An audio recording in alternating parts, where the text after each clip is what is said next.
Hello दोस्तों, जय श्री कृष्णा, राधे राधे। आज मैं फिर आप लोगों के सामने एक नए वीडियो के साथ में। और आप लोग कैसे हैं ये भी कमेंट में ज़रूर बताना। आज मैं आप लोगों के सामने बिहार, देखिए ये खान सर का एक बुक है जो कि बिहार स्पेशल है, बिहार सामान्य ज्ञान है। इससे आज हम कवर करेंगे बिहार का मॉडर्न हिस्ट्री। ठीक है, तो मॉडर्न हिस्ट्री देखते हैं कितने पेजेस हम कंप्लीट कर पाते हैं। उसके बाद कुछ कुछ डिवाइड करेंगे, 3 दिन 4 दिन ऐसे करके हम लोग बिहार हिस्ट्री को अच्छे से जितना हम लोग पढ़ लेंगे पहले वीडियो में, फिर अगले दिन जो है उसके कुछ कुछ मेन टॉपिक्स को हम लोग एक बार गो थ्रू हो जाएंगे, रिवीजन कर लेंगे। क्योंकि गाइज आप लोगों को पता है कि अभी एग्ज़ाम में ज़्यादा समय नहीं है। ठीक है, अगर सितंबर में एग्ज़ाम होनी है तो हमारे पास 1 से 1.5 महीने हैं मुश्किल से। तो हमें अपनी जो एग्ज़ाम की प्रिपरेशन है उसे स्पीड अप करना होगा। तो इसलिए मैं आपके साथ में प्रिपरेशन मैं तो खुद ही ये प्रिपरेशन ना, मैं आपको बता दूं कि मेरा खुद 5 से 6 साल के बाद मैं अपने प्रिपरेशन में भिड़ी हूँ। और मैं जब लगी हूँ इस प्रिपरेशन में तो मेरे लिए तो सब कुछ नया ही है। तो मैं आप लोगों के साथ ही पढ़ूँगी, उसके बाद मैं रिवीजन करूँगी। और जब भी रिवीजन करूँगी तो मैं आप लोगों के साथ भी शेयर करूँगी। तो प्लीज़ आप भी मेरे साथ बने रहना ताकि आपकी भी रिवीजन अच्छे से हो जाए। अगर आपने पढ़ी होगी तो ये तो बहुत ही अच्छी बात है, लेकिन अगर आप मेरी ही तरह इस एरिया में अगर नए हो तो आपने अगर एक बार भी नहीं पढ़ा है तो चलो मेरे साथ स्टडी को कंटिन्यू करते हैं, ज़्यादा बातें नहीं करते हैं। ठीक है, क्योंकि टाइम बिल्कुल भी नहीं है। तो चलिए बिहार स्पेशल में हम ये देखिए, ये खान सर की बुक है। और ये खान सर की बुक है बिहार स्पेशल। अब हम इसमें जो है ना मॉडर्न हिस्ट्री देखते हैं, मॉडर्न हिस्ट्री हमें कंप्लीट करना है।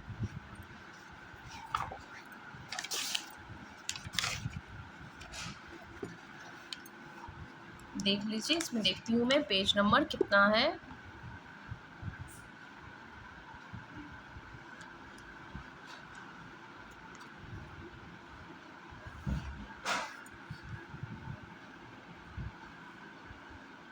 ये देखिए 6 नंबर में, ये देखिए 6 नंबर में कह रहा है आधुनिक बिहार का इतिहास, आधुनिक बिहार का इतिहास। ठीक है, तो ये पेज नंबर 37 से 61 है। तो चलिए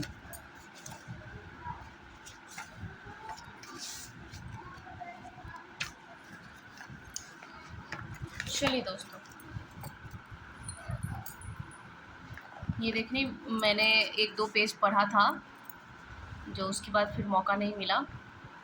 मैंने 1 सप्ताह पहले ही इसे 1-2 पेजेस इसकी रीडिंग लगाई थी। तो चलिए हम शुरू करते हैं आधुनिक बिहार का इतिहास। ठीक है, तो सबसे पहले इसमें लिखा गया है कि यूरोपीय कंपनियों का आगमन। बिहार के क्षेत्र में सर्वप्रथम पुर्तगाली आए थे, उनका व्यापारिक केंद्र हुगली था। ठीक है, तो पुर्तगाली जब आए, पहले सबसे पहले बिहार में कौन आए हैं? पुर्तगाली, ये याद रखिएगा। तो ये बिहार में सबसे पहले आने वाले जो पुर्तगाली थे, तो इनका व्यापारिक जो केंद्र था, व्यापारिक जो बिजनेस जहाँ पे अपना इस्टेब्लिश किया था, तो इनका जो व्यापारिक केंद्र था ये था हुगली, जहाँ से वो पटना आते जाते रहते थे। बिहार में सोरा व्यापार के लिए प्रसिद्ध था। देखिए दोस्तों, बिहार जो है, ये क्वेश्चन भी कई बार आया हुआ है कि बिहार किस व्यापार के लिए सबसे ज़्यादा प्रसिद्ध था। तो बिहार जो है सोरा व्यापार के लिए सबसे ज़्यादा प्रसिद्ध था। इसी सोरा के व्यापार ने औपनिवेशिक शक्तियों को बिहार में आकर्षित किया। अब अगला आता है वर्तमान पटना कॉलेज की उत्तरी इमारत में 1632 ईस्वी में डच फैक्ट्री स्थापित की गई थी। डेन व्यापारियों ने नेपाली कोठी वर्तमान पटना सिटी में व्यापारिक कोठी खोली। सोरा के व्यापार से लाभ उठाने के लिए अंग्रेजों ने 1620 ईस्वी में पटना के आलमगंज में अपनी प्रथम फैक्ट्री स्थापित की। तत्कालीन बिहार के सूबेदार मुबारक खान ने अंग्रेजों के रहने की व्यवस्था कराई, लेकिन 1621 ईस्वी में यह फैक्ट्री बंद हो गई। तो देखिए यहाँ क्या क्या है, सोरा का जो व्यापार का लाभ उठाने के लिए जब अंग्रेजों ने 1620 ईस्वी में जब पटना के आलमगंज में अपनी पहली फैक्ट्री स्थापित करते हैं, कहाँ करते हैं, पटना के आलमगंज में, और सोरा व्यापार से लाभ उठाने के लिए अंग्रेजों ने कितना में किया है, 1620 ईस्वी में किया है, पटना के आलमगंज में अपनी पहली फैक्ट्री स्थापित करते हैं।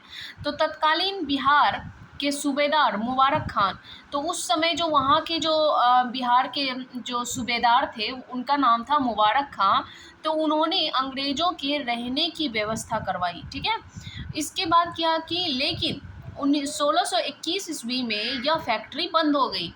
ठीक है, 1620 में यह फैक्ट्री स्थापित की गई अंग्रेज़ों के द्वारा पटना के आलमगंज में, जो कि पहली फैक्ट्री थी सोरा व्यापार से लाभ उठाने के लिए। तो इनको जो है वहाँ के सूबेदार जो है रहने की व्यवस्था भी करवाते हैं, लेकिन 1621 ईस्वी में ये फैक्ट्री बंद हो जाती है। अब आते हैं हम लोग 1632 ईस्वी में। तो 1632 ईस्वी में अंग्रेज यात्री पीटर मुंडी, ध्यान रखिएगा दोस्तों, अंग्रेज यात्री पीटर मुंडी, इनका नाम क्या है, अंग्रेजी यात्री का नाम है पीटर मुंडी, जो बिहार की यात्रा पर आया था और इसने यहाँ डच कंपनी को व्यापार करते देखा था। तो यानी कि इसने जब यहाँ व्यापार करते हुए डच कंपनी को देखा, इसका मतलब है कि ये जो अंग्रेज यात्री हैं जो यहाँ बिहार की यात्रा करने आए थे, तो बिहार में डच कंपनी पहले से इस्टेब्लिश थी। ठीक है, जो हमने ऊपर देखा, हमने देखा कि डच लोग आ चुके थे, पुर्तगाली आए, फिर डच आए, उसके बाद ये अंग्रेज आए थे। और अंग्रेज जब आए हैं तो अंग्रेज जो 1632 ईस्वी में बिहार की पहली यात्रा किए हैं, और उस अंग्रेज यात्री का नाम क्या है, पीटर मुंडी। अब आते हैं, अगला है अंग्रेजों द्वारा स्थापित फैक्ट्री वर्तमान में गुलजार बाग पटना स्थित गवर्नमेंट प्रिंटिंग प्रेस एवं सर्वे कार्यकाल के रूप में कार्यरत हैं। मुगल शासक फर्रुखसियार ने 1717 ईस्वी में अंग्रेजों को भारत में कहीं भी व्यापार करने और सिक्के का प्रयोग करने की मान्यता दी, कहीं भी व्यापार करने के लिए। देखिए, ये जो फर्रुखसियार ने ये 1717 में जो एक फरमान जारी किया था, जिसमें कि ये कहा गया था कि भारत में जो है इनको मान्यता, भारत में अंग्रेज़ों को जो है कहीं भी व्यापार करने और सिक्कों का प्रयोग करने की मान्यता उन्होंने दे दिया था, जिसको कि आगे चल के ये ईस्ट इंडिया कंपनी का मैग्ना कार्टा भी कहा गया है इसको। देखिए, ये कहा गया है ना कि इस घोषणा को ईस्ट इंडिया कंपनी का मैग्ना कार्टा कहा गया है, ईस्ट इंडिया कंपनी का मैग्ना कार्टा कहा गया है। ध्यान रखिएगा दोस्तों, ये बहुत ही इंपॉर्टेंट है। और ये देखिए, आगे देखिए, अगला पॉइंट कहता है 1664 ईस्वी में जॉब चार्नक को पटना फैक्ट्री का प्रधान बनाया गया। ठीक है, जॉब चार्नक को क्या बनाया गया है, ये 1664 ईस्वी में ये पटना फैक्ट्री का प्रधान बनाया गया है, जो इस पद पर 1680 से 81 तक बने रहे हैं। और इन यूरोपीय व्यापारियों की गतिविधियों के द्वारा बिहार का व्यापार पश्चिम एशिया, मध्य एशिया के देशों, अफ्रीका के तटवर्ती देशों और यूरोपीय देशों के साथ बढ़ता रहा। इन यूरोपीय व्यापारियों की गतिविधियों के द्वारा बिहार का व्यापार पश्चिम एशिया, मध्य एशिया के देशों, अफ्रीका के तटवर्ती यूरोपीय देशों के साथ व्यापार बढ़ रहा था। ठीक है, ये जो जितने सारे यूरोपियन जो बिजनेसमैन सब आए थे, यूरोपियन व्यापारी सब आए थे, तो ट्रेडर सब जितने सारे आए थे, यूरोपियन थे ये सारे यूरोपियन के कारण ही जो है बिहार का व्यापार जो है पश्चिम एशिया के साथ, मध्य एशिया देशों के साथ और अफ्रीका के जो तटवर्ती इलाके हैं, तटवर्ती यूरोपीय देश हैं, उनके साथ में ये ट्रेड्स जो है बहुत ज़्यादा फल फूल रहा था। अब आगे बढ़ते हैं, अगला देखिए, अगला टॉपिक क्या है यहाँ पे, अंग्रेज और आधुनिक बिहार। अब अंग्रेज और आधुनिक बिहार को अच्छे से जानते हैं। यहाँ हमने ऊपर में देखा कि बहुत सारे यूरोपियन कंट्रीज थे, जिसमें डच की बात की गई है और पुर्तगीज़ की बात की गई है और आपको अंग्रेज़ों की बात की गई है, फ्रांसीसी की बात की। अब आते हैं हम सिर्फ़ और सिर्फ अंग्रेज और बिहार के साथ उसके रिलेशन को जानते हैं। जो मॉडर्न बिहार था उस टाइम में, उसमें अंग्रेज़ों का क्या क्या रोल रहा है उनके बारे में जानते हैं। तो चलिए आगे देखते हैं। अगला कह रहा है कि मुगल साम्राज्य के पतन के फलस्वरूप उत्तरी बिहार में अराजकता का माहौल हो गया।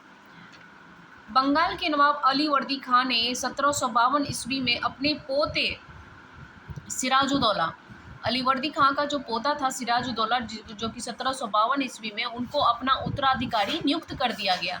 अलीवर्दी खां की मृत्यु के बाद 10 अप्रैल 1756 ईस्वी को सिराजुद्दौला बंगाल का नवाब बन गया। ठीक है, तो यहाँ पे जब मुग़ल साम्राज्य का पतन हो गया, मुग़ल साम्राज्य के पतन होते ही उत्तरी बिहार में यानी कि नॉर्थ इंडिया में क्या हो गया, अराजकता का माहौल हो गया। बंगाल के नवाब अलीवर्दी खां जो है वो 1752 ईस्वी में अपने पोते सिराजुद्दौला को अपना उत्तराधिकारी नियुक्त कर देते हैं। उसके बाद अलीवर्दी खां की मृत्यु भी हो जाती है 10 अप्रैल 1756 ईस्वी को सिराजुद्दौला बंगाल का नवाब बना।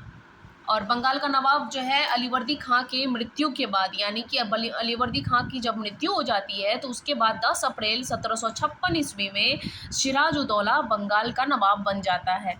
अब आते हैं ये जो 23 जून 1757 की डेट है, ये काफ़ी इम्पोर्टेंट डेट है दोस्तों, क्योंकि प्लासी का युद्ध इसी दिन हुआ था। और इसके आगे डिटेल्स को भी देखते हैं कि इसमें क्या क्या कहा जा रहा है। 23 जून 1757 ईस्वी को प्लासी के युद्ध के पश्चात लॉर्ड क्लाइव ने मीर जाफ़र को बंगाल का नवाब नियुक्त किया और उसके पुत्र मीरन को बिहार का उप नवाब नियुक्त किया। लेकिन बिहार में वास्तविक सत्ता बिहार के नाजिब राजा राम नारायण के हाथों में थी। इसे हम लोग एक बार फिर से देखते हैं। देखिए क्या काफ़ी इम्पोर्टेंट है, इसको फिर से देखते हैं हम लोग। 23 जून 1757 ईस्वी को प्लासी के युद्ध के पश्चात लॉर्ड क्लाइव ने मीर जाफ़र को बंगाल का नवाब नियुक्त किया। ठीक है, और उसके पुत्र मीरन, यानी कि मीर जाफ़र का पुत्र जो है, मीर जाफ़र के पुत्र का क्या नाम है, मीरन नाम है यहाँ।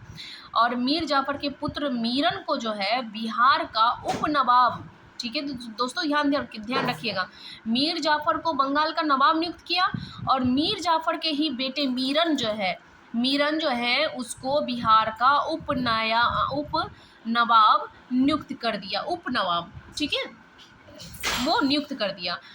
लेकिन बिहार में वास्तविक सत्ता बिहार के नायब नाजिम राजा राम नारायण के हाथों में थी। लेकिन बिहार की जो वास्तविक सत्ता का जो बागडोर था वो बिहार के नायब नाजिम राजा राम नारायण के हाथों में थी। अब चलते हैं, नेक्स्ट पॉइंट कर रहा है कि तत्कालीन मुगल शहजादा अली गौहर ने इस क्षेत्र में पुनः मुगल सत्ता स्थापित करने की चेष्टा की तथा 1760 ईस्वी में अली गौहर ने पटना पर घेरा डाला, जिसे कैप्टन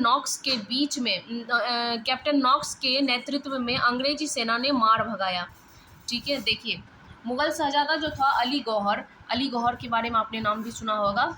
मुगल शहजादा है ये अली गौहर ने इस क्षेत्र में पुनः मुगल सत्ता स्थापित करने की चेष्टा की। ठीक है, क्योंकि मुगल, देखिए यहाँ पे पहले ही कहा गया है कि मुगल साम्राज्य का पतन हो गया है। ठीक है, लेकिन मुगल साम्राज्य का जब पतन हो गया है उसके बाद भी जो मुगल शहजादा है वो अली गौहर, इसने क्या किया कि इसने मुगल सत्ता को स्थापित करने की फिर से एक बार चेष्टा की। उसके बाद देखिए क्या हुआ, 1760 ईस्वी में अली गौहर ने पटना, अब दोस्तों अली गौहर अभी हम पढ़ ही रहे हैं, अली गौहर बताइए कि कौन है।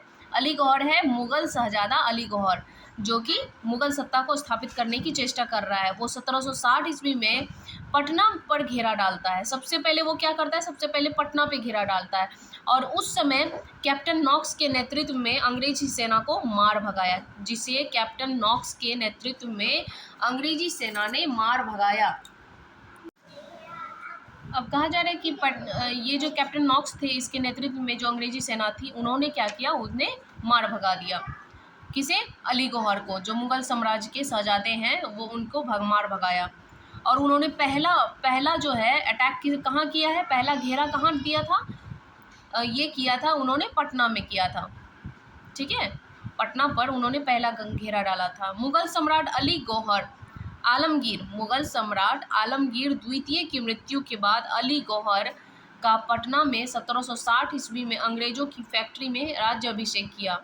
अच्छा, देखिए यहाँ यहाँ इसे तो मार भगाया है, लेकिन फिर जो है 1760 ईस्वी में फिर यहाँ क्या किया है, यहाँ पे देखिए मुगल सम्राट जो आलमगीर द्वितीय है, उनकी मृत्यु होती है और उनकी मृत्यु के बाद क्या करता है, अली गौहर को जो है पटना में 1760 ईस्वी में अंग्रेजों की फैक्ट्री में राज्याभिषेक किया गया। ठीक है, अंग्रेजों की फैक्ट्री में उनका राज्याभिषेक किया गया अली गौहर का। अब आते हैं, अली गौहर ने राज्याभिषेक के पश्चात अपना नाम शाह आलम द्वितीय, ठीक है, शाह आलम द्वितीय, इनका काफ़ी इम्पोर्टेंट रोल है, आगे देखते हैं हम लोग।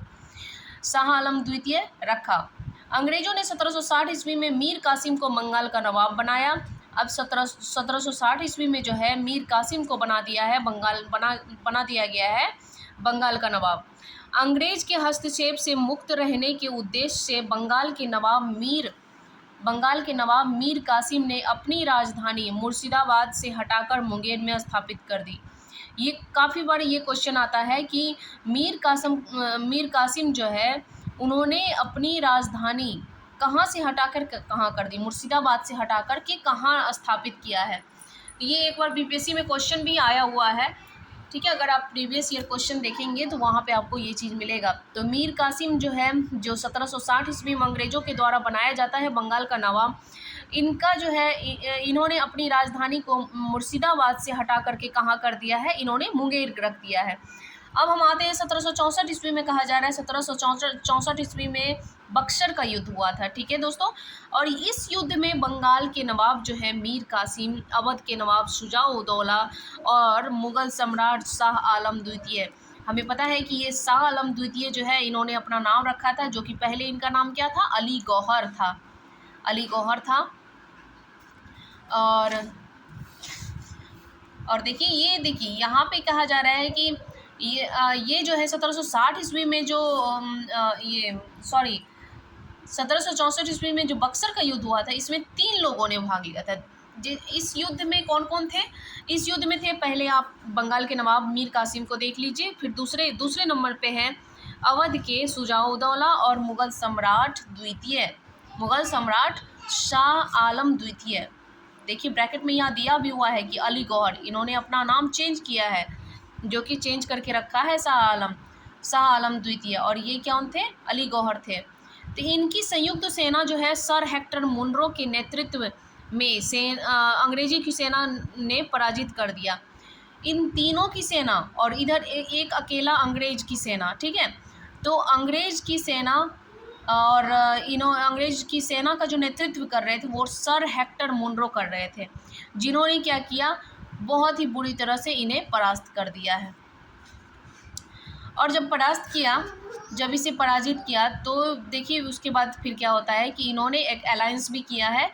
बक्सर के युद्ध में पराजय के पश्चात 1765 ईस्वी में शाह आलम द्वितीय ने इलाहाबाद संधि के तहत 26 लाख रुपये वार्षिक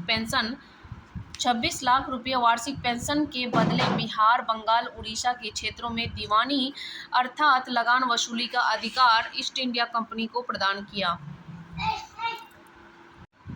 देखिए बक्सर के युद्ध में जब पराजय के पश्चात जो है 1765 ईस्वी में शाह आलम द्वितीय ने इलाहाबाद की संधि की है, और इलाहाबाद संधि के तहत 26 लाख रुपये वार्षिक पेंशन के बदले उन्होंने क्या किया है, बिहार, बंगाल और उड़ीसा के क्षेत्रों में जो दीवानी है अर्थात लगान वसूली है उसका ईस्ट इंडिया कंपनी को प्रदान कर दिया। इसके तहत कंपनी ने बिहार का प्रशासन चलाने के लिए एक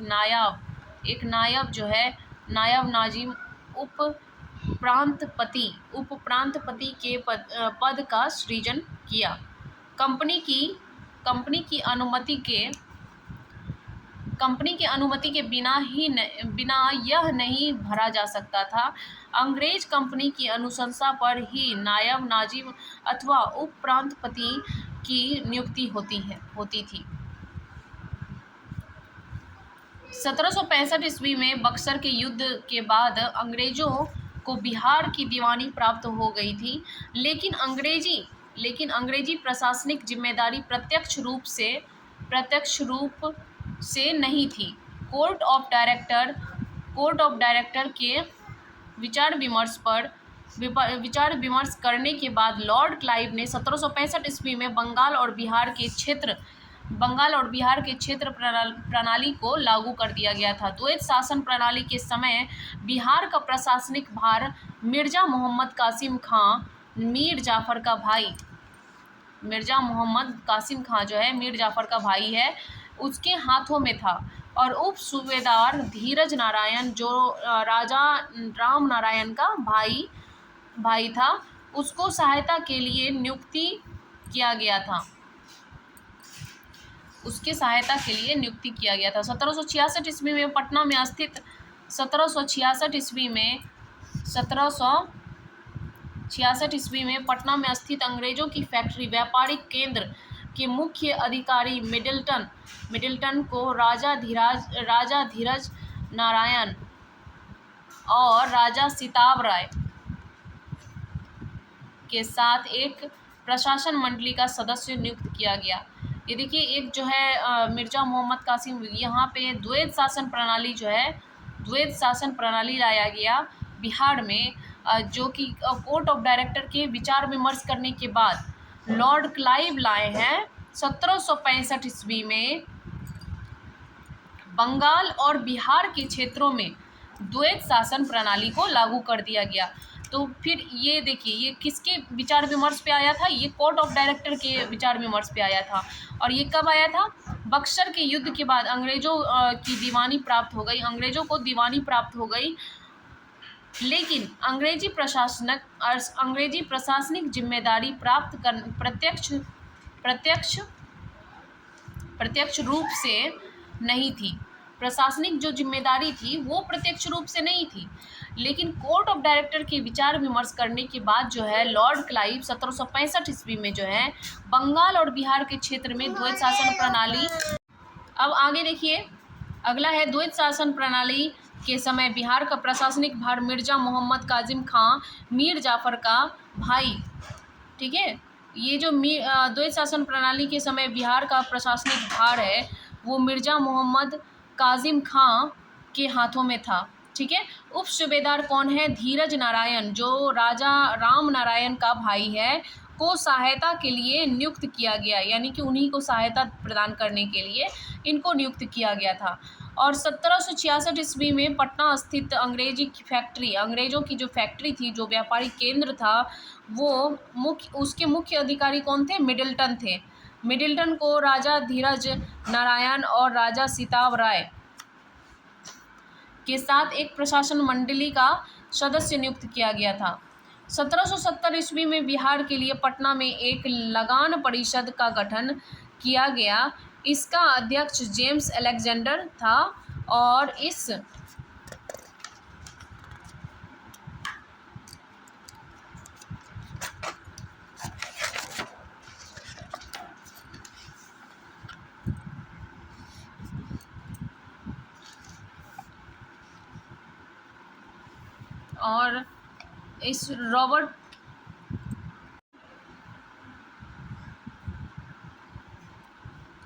रॉबर्ट पाल्क और जॉर्ज वेंसीटार्ट लगान वसूली का कार्य अब लगान परिषद द्वारा देखा जाने लगा, जबकि सिताब राय के अधीन निजामत सामान्य प्रशासन के कार्य रहे। ये देखिए, ये इम्पोर्टेंट है। सिताब राय के अधीन जो है कौन सा प्रशासन विभाग रहा था?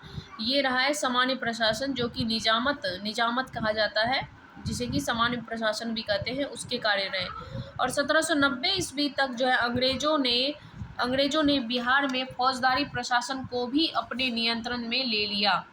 ठीक है, 1790 आते तक यहाँ जो है अंग्रेजों ने बिहार में जो फौजदारी प्रशासन थे उसको भी अपने नियंत्रण में ले लिया जाता है इनके द्वारा।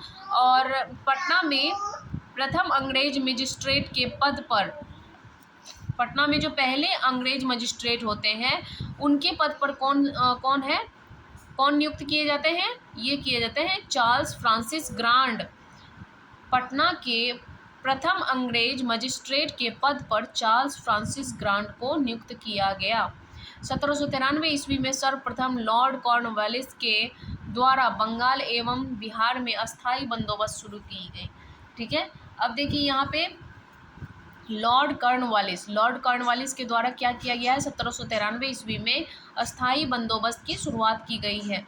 और ये कहाँ किया गया है, बंगाल और बिहार में। हमने पीछे देखा था कि 1765 ईस्वी में 1765 ईस्वी में क्या किया गया था, द्वैत शासन लागू किया गया था। और इसमें जब द्वैत शासन लागू किया है, द्वैत शासन प्रणाली जो लागू किया है लॉर्ड क्लाइव ने किया है। ठीक है, ये देखिए आपको दिखा दूं, ये देखिए इसमें कहा जा गया है कि लॉर्ड क्लाइव ने 1765 ईस्वी में बंगाल में द्वैत शासन प्रणाली लागू किया है। ठीक है, और हमने यहाँ देखा कि 1793 ईस्वी में लॉर्ड कॉर्नवालिस क्या किया है, अस्थायी बंदोबस्त की शुरुआत की। इसमें देखिए दो इंपॉर्टेंट पॉइंट मिल गए। अब ये चीज़ ध्यान रखिएगा, अस्थायी बंदोबस्त की शुरुआत किसने की है और द्वैत शासन प्रणाली की शुरुआत किसने की है और कब की है।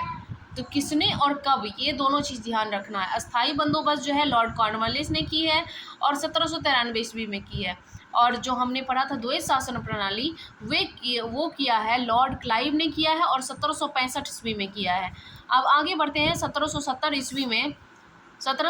ईस्वी में बिहार में भीषण अकाल पड़ा। पटना, भागलपुर और दरभंगा जिले में अकाल का प्रकोप बहुत ज़्यादा रहा था। 1770 ईस्वी में फिर क्या हो गया, ये महाभीषण अकाल पड़ा था, भीषण अकाल पड़ा था। पटना, भागलपुर, दरभंगा जिले में अकाल का प्रकोप सबसे ज़्यादा रहा था। 1783 ईस्वी में बिहार में पुनः अकाल पड़ा। जॉन सोर को इसके कारणों और प्रकृति की जांच हेतु नियुक्त किया गया था। जॉन सोर को किस चीज़ के लिए नियुक्त किया गया था, ये क्वेश्चन यहाँ बन सकता है। देखिए जब बिहार में अकाल पड़ा था, यहाँ दो बार, एक बार भीषण अकाल पड़ा था 1770 में, जिसमें कि सबसे ज़्यादा जो ये रहा था, सबसे ज़्यादा जो प्रकोप रहा ये रहा आपको पटना में, भागलपुर में और दरभंगा जिले में रहा था। फिर देखिए, फिर यहाँ पे जो है दूसरी बार जो अकाल पड़ा है ये पड़ा है 1783 ईस्वी में पड़ा है। और उस समय प्राकृतिक जांच जो होती, प्रकृति की जो जांच है, इस चीज़ के कारण प्रकृति में होने वाले ये सब जो त्रासदी थे, फिर इनसे जुड़ी जो भी समस्याएं थी, उन सब की जांच जो करते थे उन्हें नियुक्त किया गया जॉन सोर को। और जॉन सोर ये सभी चीज़ों की जांच करते थे और जांच करते थे और पता लगाते थे कि आखिर इनके कारण क्या है, ताकि उनका निदान हो। और जॉन सोर ने एक अन्नागार के नाम निर्माण की सिफारिश की, जिसे पश्चात पटना में गोलघर का नाम दिया गया। ये देखिए, ये जो पटना में आप गोलघर देखते हैं, ये जॉन सोर के द्वारा ही स्थापित किया गया है। उन्होंने ही ये सिफारिश की थी, जॉन सोर के ही सिफारिश पे इसका निर्माण करवाया गया है। और जॉन सोर जो है इसे एक अन्नागार ये सोच करके निर्माण करवाए थे, जो कि अभी पटना के गोलघर के नाम से बहुत ज़्यादा फेमस है। अब देखिए एक नोट है, बिहार को एक जमींदार फतेह बहादुर शाही, जिन्होंने बक्सर युद्ध में अंग्रेजों के विरुद्ध भाग लिया था। बक्सर के युद्ध के पश्चात विद्रोह कर दिया। इन्होंने बिहार के अन्य किसान और जमींदारों को भी विद्रोह में शामिल होने के लिए प्रोत्साहित किया था। तो दोस्तों आज के लिए बस इतना ही। अब मैं आपको एक चीज़ और बताती हूँ कि इसमें 15 या 16 टॉपिक हैं, 15 से 16 टॉपिक हैं, जो मैं अगर हर दिन 2 से 3 बार भी आपके साथ लाऊंगी। अगर आपने इस वीडियो को बहुत ज़्यादा प्यार दिया, लाइक और सब्सक्राइब भी किया, तो मैं और कोशिश करूँगी कि एक दिन में 3 से 4 वीडियो आपके सामने लाऊं। तो हमारा अगर 2 से 3 वीडियो भी अगर ये मैं लाऊं हर टॉपिक पे, तो हो सकता है कि ये जो हमारा प्रिपरेशन का जो प्रोसेस है ये थोड़ा फास्ट भी हो जाएगा और हम जल्दी से जल्दी अपने सिलेबस को कवर भी कर सकते हैं। और ऐसा नहीं है दोस्तों कि अगर हम 1 साल से तैयारी कर रहे हैं तो स्मार्ट स्ट्रैटेजी के साथ हम 2 महीने में भी क्रैक कर सकते हैं, कुछ भी क्रैक कर सकते हैं। ठीक है, कोई भी एग्ज़ाम हो, कोई भी आप प्रिपरेशन कर रहे हो, अगर आप सीरियस स्टडी के साथ अगर हम पढ़ाई करें, और सीरियस स्टडी ये नहीं कि हम 10 तरह की किताबें ले लिए, किताबों को पढ़े जा रहे हैं, पढ़े जा रहे हैं विदाउट एनी रिविज़न, तो फिर आपको क्या लगता है कि क्या वो हमारे लिए कोई भी हेल्पफुल होगा? नहीं, बिल्कुल नहीं होगा। तो हमें देखिए, एक ही बुक लेना है किसी एक टॉपिक के लिए, एक सिलेबस को कवर करने के लिए हमें कुछ ही रिसोर्सेज़ पे लाइ करना होगा।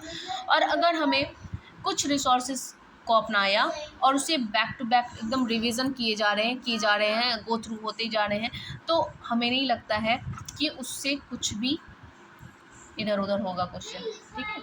आपको क्वेश्चन उतना ही आना है, और टॉपिक तो ऐसा नहीं है, देखिए दोस्तों क्या होता है ना कि टॉपिक चेंज तो नहीं हो जाएगा ना। अगर हम हिस्ट्री पढ़ रहे हैं, तो हिस्ट्री में जो चीज़ें हैं इस बुक में है, वही चीज़ें दूसरे बुक में भी होंगी, और बार-बार बुक को चेंज करना ये तो अच्छी बात नहीं है ना, क्योंकि अगर बार-बार हम बुक चेंज करेंगे तो ये हमारा समय ही बर्बाद करेगा।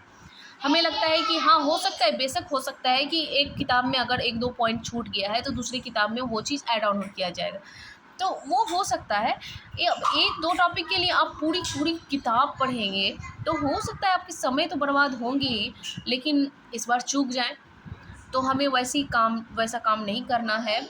हमें अपने स्टडी को इतना अच्छा बनाना है कि स्मार्टली वर्क करना है, और जितना स्मार्टली वर्क करेंगे, वो हमें बहुत ज़्यादा हेल्पफुल होगा। अब मैं आपको एक और चीज़ बताती हूँ। ये मैं आपको बिहार का, तो ये मैं आपको बिहार का मॉडर्न हिस्ट्री चलेगा ही अभी साथ में, उसके साथ मैं आपको दिखा देती हूँ दोस्तों। ये मैंने एनसीईआरटी से है, इधर मैंने 2 मंथ लगे थे मुझे इसको रीड आउट करने में, और एनसीईआरटी को पढ़ने में लगभग 3 मंथ लग गए, क्योंकि मुझे 6 से लेकर के 12 तक ख़त्म करना था।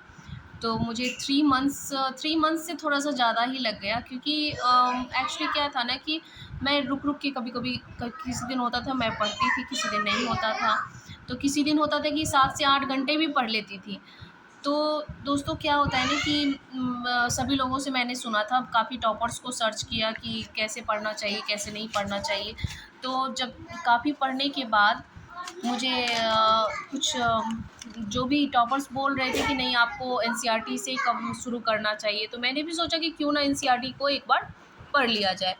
अब दोस्तों क्या है ना कि एनसीईआरटी को मैंने पढ़ तो लिया है, और उसको कुछ ही चीज़ों का, जैसे मैंने पॉलिटी अभी तक नहीं पढ़ा है एनसीईआरटी से, मैंने इकोनॉमिक्स पढ़ा है। इकोनॉमिक्स भी मैंने अभी 9th का ही पढ़ा है, 9th का ही पढ़ा है। और उसके बाद मैं बता दूं कि हिस्ट्री मैंने पढ़ा है, और हिस्ट्री के बाद मैंने ज्योग्राफ़ी जो है, ज्योग्राफ़ी बहुत अच्छे से पढ़ा है। ज्योग्राफ़ी का मैंने नोट्स भी रेडी किया है। अभी मैं ज़्यादा दिन नहीं हुआ है मेरा स्टडी में आए हुए, क्योंकि मेरे 5-6 साल से मेरा स्टडी छूटा हुआ है। मेरे 2 छोटे बच्चे हैं, तो स्टडी अभी कंटिन्यू करना थोड़ा-सा डिफ़िकल्ट हो जाता है, क्योंकि अभी बच्चे ना छोटे-छोटे हैं, तो उन्हें भी ध्यान देना होता है। तो मैं आपको एक चीज़ और दिखाती हूँ। ये देखिए, मेरा ये ज्योग्राफ़ी का नोट्स है जो मैंने एनसीईआरटी से बनाया है। ये देखिए, आप अगर देख रहे होंगे तो ये देखिए, इसमें मैंने लिखा भी है। देखिए, इसमें मैंने ये सब कवर किया है, class 6, 7, 8, 9, 10, 11, 12 notes of geography NCERT. ये मैंने यहाँ से शुरू किया है। ये देखिए, अगर आप देख रहे होंगे तो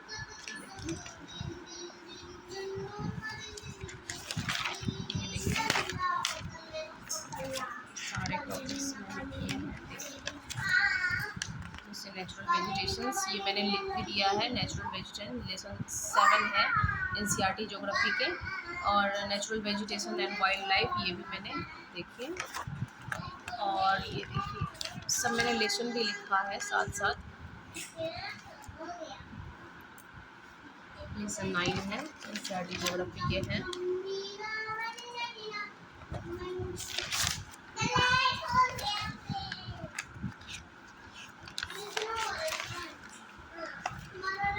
ये देखो, ये है मिनरल्स है, मिनरल्स से रिलेटेड टॉपिक है। मिनरल्स है इसमें, मिनरल रिसोर्सेज। मैंने साइड में ये लिखा भी है कि मेटल्स है, तो ये क्या क्या है। मेटल्स मेटल्स क्या होते हैं, जैसे हार्ड सब्सटेंस है, conduct heat and electricity, also have lustres two side. तो दोस्तों मैंने बस इसलिए ये वीडियो मैंने बनाया था कि आप जो है बिहार का जो टॉपिक है मॉडर्न हिस्ट्री है, ये तो आएगा ही आएगा, तो हमें बिहार हिस्ट्री पहले ख़त्म करना है। और समसामयिक का जो है, जो मैं लाती हूँ आप लोगों के सामने, वो तो मैं लाऊंगी ही। और अगर आप अच्छे से, अगर आप ये वीडियो अगर देखते हैं, अगर आपको अच्छी लगी है ये वीडियो, तो आप इसे लाइक और सब्सक्राइब ज़रूर कीजिएगा दोस्तों। उससे क्या होगा ना कि मैं अगर पढ़ रही हूँ, आपके साथ भी शेयर कर रही हूँ, और आपके साथ अगर शेयर कर रही हूँ, तो आप अगर इसे लाइक सब्सक्राइब नहीं करेंगे तो फिर आगे भी वीडियो बनाने का मेरा मन नहीं होगा, क्योंकि मुझे लगेगा कि शायद ये टाइम वेस्ट हो रहा है, तो मैं आगे कंटिन्यू नहीं कर पाऊँगी। फिर मैं अपने स्टडी पे ही टोटली फोकस करूँगी। मुझे ये हो जाता है कि थोड़ा सा चलो ठीक है, कोई तो साथ में है जो पढ़ रहा है, ठीक है, जो मुझे भी थोड़ा सा अच्छा लगता है कि ठीक है मैं भी अपनी पढ़ाई करती हूँ और मेरे साथ मेरे दोस्त लोग जो हैं सारे पढ़ाई करेंगे, ठीक है। तो मैं कुछ चीज़ें बनाती हूँ और शेयर करती हूँ आपके साथ, ये मुझे अच्छा लगता है इसलिए मैं करती हूँ। ऐसा नहीं है अगर आप लाइक भी नहीं करोगे, नहीं भी शेयर करोगे तो कोई बात नहीं, मैं आप लोगों के साथ मैं अपने वीडियोस ज़रूर लाऊंगी, शेयर भी करूँगी। इसमें आपकी मर्ज़ी, अगर आपको अच्छी लगी तो ठीक है, नहीं तो कोई बात नहीं है, कोई फोर्स नहीं है। और ये देखिए, ये भी आपके लिए बनाऊंगी। ये मैंने करंट अफेयर्स, ये देखिए, ये है PT 365 विज़न IAS का है। ये मैंने मंगवाया है, जो कि अभी इकोनॉमिक्स ही पढ़ा है, अभी इकोनॉमिक्स है, पॉलिटी है, और सारे टॉपिक्स जो आते हैं वो सारी मंगवा करके रखी हूँ। इसमें देखिए ये कवर किया गया है अप्रैल 2024 से लेकर के अक्टूबर 2024 तक किया गया है। तो ये सब भी आपके साथ मैं शेयर करूँगी, और धीरे धीरे मैं इस पे भी वीडियो बनाऊँगी। तो मेरी जो है, जैसे जैसे मैं पढ़ाई करूँगी ना, जो भी टॉपिक मैं पढ़ाई करूँगी, जो सब्जेक्ट मैं पढ़ाई करूँगी, तो वो आपके साथ मैं ज़रूर लाऊंगी। लेकिन एक दिन में क्या होता है ना दोस्तों, कि एक दिन में जो मैं पढ़ती हूँ ना, तो सारी चीज़ों का वीडियो नहीं बना पाती हूँ। उससे क्या होता है ना कि मुझे एडिटिंग भी करनी होती है, एडिट करके लगाना होता है, फिर उससे अपलोडिंग में भी टाइम लगता है, सब कुछ होता है, तो थोड़ा सा बिजी हो जाता है। तो मैं कोशिश करती हूँ कि एक दो वीडियो भी आपके लिए मैं लाती रहूँ, और जिससे आप लोगों के साथ भी मेरी ये पढ़ाई हो जाएगी, और मैं ऐसे भी अपनी पढ़ाई को कर पाऊँ, ठीक है दोस्तों। बस आज के लिए इतना ही। मैं आपके लिए शाम में, आज इवनिंग में भी आपके लिए एक वीडियो अपलोड करूँगी, जो कि बिहार हिस्ट्री से ही रहेगा। अगर आप लोग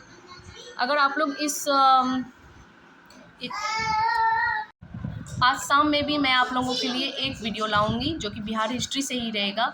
हो सकता है तो बिहार हिस्ट्री से हम 2 से 3 वीडियो हर दिन लाएंगे, और ये मेरा 2 से 3 दिन में, मुझे लगता है 3 से 4 दिन मैक्सिमम, अगर मान लीजिए तो 5 डेज़, तो 5 डेज़ में मुझे लगता है बिहार हिस्ट्री कवर हो जाएगा।